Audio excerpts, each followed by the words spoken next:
Hey, what's going on, guys? Today I want to go over the various types in Coromon and how they'll interact with one another. Now, Coromon is interesting in that it has two different categories of types, the first being just regular types as you'd expect them to work, and the second being skill types, which are basically offense-only types. So just a little background information about how Coromon themselves work related to these types. All Coromon are monotyped as of right now, and every single one belongs to the first category of typing, hence why something like fire type can be weak to water. With skill types, on the other hand, a type like magic doesn't have any defensive weaknesses because there are no magic type Coromon. I wouldn't be surprised if some of the skill types end up being integrated into the regular type pool as the game gets closer to release, because we have a skill type called air, for example, that would seem to fit at least the bird Coromon, but doesn't. Those belong to the normal category, as well as bugs that could also fit into air, but also are normal. Another important thing to note is that skill types won't get the 25% proficiency bonus because no Coromon holds that type. Also, if you didn't know, type proficiency is basically Coromon's version of the same type attack bonus, aka stab from Pokemon,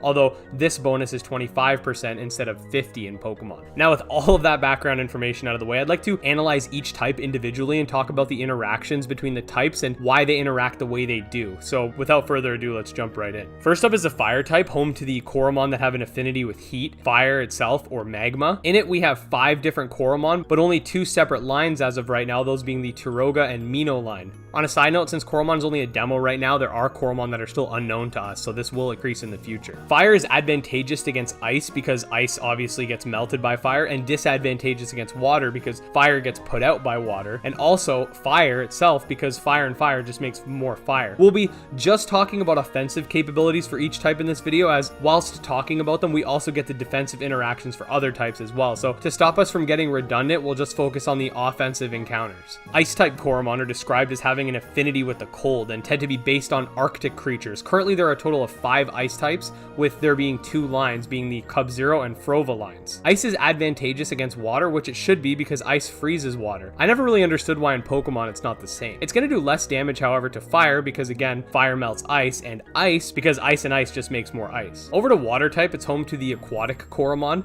that use the power of the sea to attack. Currently, there are 9 water type Coromon with 4 evolutionary lines in total, being Nibelgar, Fiddly, Tattle, and the Shinshell lines. It's going to be advantageous against sand because water turns sand to mud, and fire because, again, water puts out fire. It's going to make a glancing hit against electric types because water is an excellent conductor, therefore electric gets to move more freely. Ice because, again, ice freezes water, and water itself because, again, water, more water. Sand type doesn't necessarily just include Coromon based off of the sand itself. It's more of an earth type, with the Coromon having an affinity with either burrowing underground or having mineral-esque builds. There are currently 11 sand type Coromon with a total of 4 evolutionary lines, being the Sandscale, Mothel, Scarbone, and Movie lines. They're going to be advantageous against electric types because the earth grounds electricity, and they'll be disadvantageous against sand because, again, with 2 of the same types, oftentimes when you add them together it just makes more of itself, and water, which again, because water turns it into mud, making it heavy and easily breakable. Electric type Coromon utilize the power of electricity in one form or another. They use this power to unleash devastating attacks or to perform lightning fast speed feats. There are currently 10 electric type Coromon with 4 evolutionary families, being the Houndoss, Buzzlet, Lumon, and Gas Slime lines. Electric is advantageous against water because, like we said, water conducts electricity, and it's going to do less damage to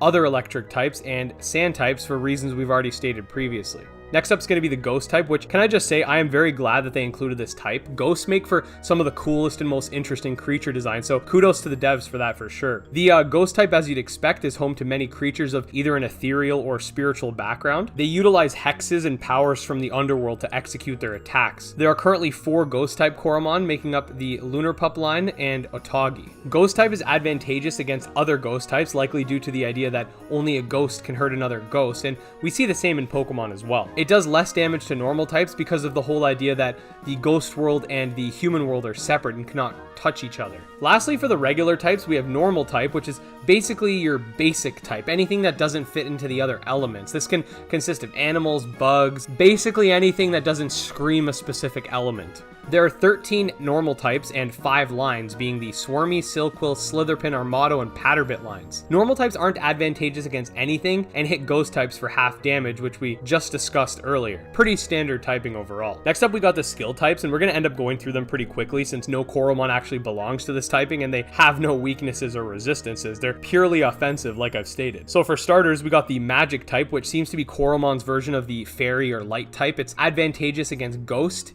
and disadvantageous against nothing. Now, like we said, Magic type seems to function as an all-in-one sort of light or holy or fairy type. So perhaps the idea here is that the magic or the light is something that can extinguish the ghosts. You don't really see ghosts during the day. Next up is the Foul type, which to me seems like an oddity from every perspective. The icon shows a little devil, and the only known move according to the wiki is Chomp. So my immediate thought was, okay, it's like a dark type, which makes sense. Where it starts to make a little less sense is when you consider the fact that it's advantageous against the water type and disadvantageous against the sand type. Now, I don't know about you, but I don't get it. Now, my initial thought was perhaps foul, as in like gross, so maybe like litter to poison the water, but then the problem is we have a poison skill type. The only thing I can even think of with regards to how the darkness can affect water and sand is that perhaps, and let me just emphasize, perhaps, the idea is that at night the moon causes the ocean to have large tides, making it less traversable, aka very effective, and for sand,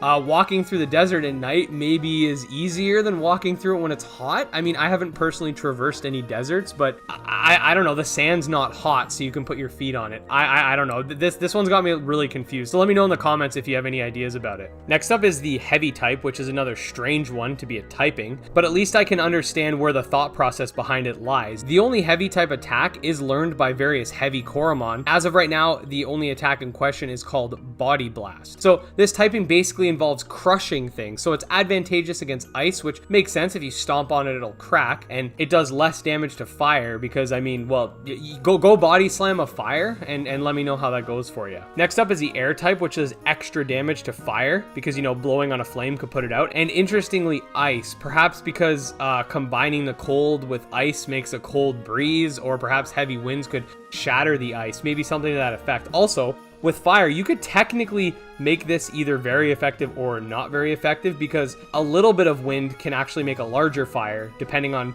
how big the fire is and how much the gust is. So it can go either way technically.